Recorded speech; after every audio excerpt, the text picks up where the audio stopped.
Samahan niyo ako magluto today dahil sinisipag ako kasi tingnan niyo naman ang ganda ng panahon.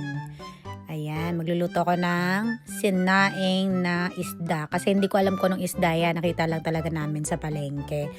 Pero before that, syempre magmi-milk muna. Baby yarn, kailangan muna natin mag-breakfast kahit super late na yung gising ko. By the way, hindi naman talaga ako marunong magluto. Ewan ko ba, nung napadpad ako dito sa Paris, gusto ko lagi magluto. Pero lahat ng mga niluluto ko, first time ko talaga siyang lutuin. Pwera na lang yung adobo at saka sinigang. Natutunan ko kasi yun talaga nung nasa dorm ako sa Manila. Pero ayos din, masaya din naman mag-explore ng mga luto. Ngayong natuto na ako kapag minsan nagtatanong ako kay mama kung paano lutuin yon, mag-video call ako, ganon. So ayan, prepare na natin yung mga gagamitin natin, katulad yung isda, tapos lalagyan natin yan ng pork. Ewan ko ba sa Batangas talaga, naglalagay talaga ng pork sa ilalim at saka sa ibabaw ng isda. Pag talaga malayo ka sa magulang mo, wala ka ng choice. Talagang ikaw na yung gagawa kahit hindi mo alam. Tulad niya, pagluluto pa lang, talagang alam na alam ni mama na hindi talaga ako nagluluto kasi nga hindi ako marunong. Pero nadito na ako, bigla akong naging instant na marunong, instant naging chef.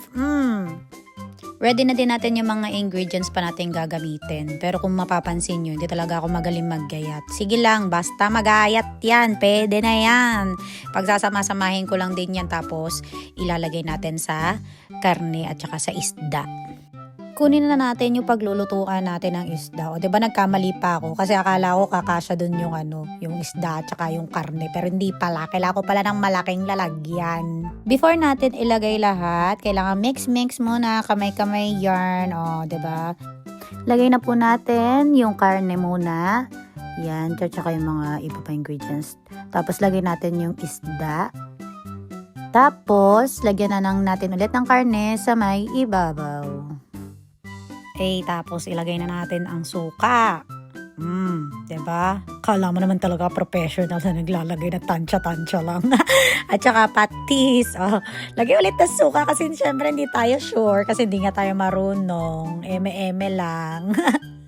So yan, takloban na natin. Iwan lang natin siya ng mga 1 and 30 minutes lang natin nalutuin yan. Sabi pa nga nila 2 hours daw eh. Pero gawin ko lang siya 1 and 30 minutes. Oy, ang mahal ng kuryente. Habang inaantay ko yung maluto o sipag-sipagan muna, gawin muna yung mga dapat gawin, maglinis, magugas ng plato and all. For sure kapag nakita ni mama tong video na to, tatawanan ako. Kasi naglilinis ako eh. Sa Pinas, nandun ako sa Pinas, gigising ako ng tanghali na. Tapos, manong ulam, ganun lang. Pero dito, tama naman, akala mo naman talaga, merong pinapaaral na anak. Pusa lang naman at aso ang anak sa Pinas. Tsaka nagpa-practice na rin ako maglinis-linis. Baka po pwede na ako mag-part-time sa paglilinis. Kahit mga Airbnb ba. Gusto ko rin yon, dagdag income, no? Sayang ang kita. Nandito tayo sa Europe. Every euro counts, chares.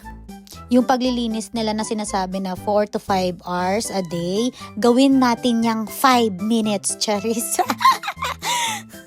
Pero buo yung bayad, like 4 to 5 hours, pero gagawin mo lang 5 minutes, then uupo ka na lang. Joke lang, baka mabash ako. So ito na nga, luto ng ating sinaing na isda. Ma, pa, maalam na ako magluto. Kakain na.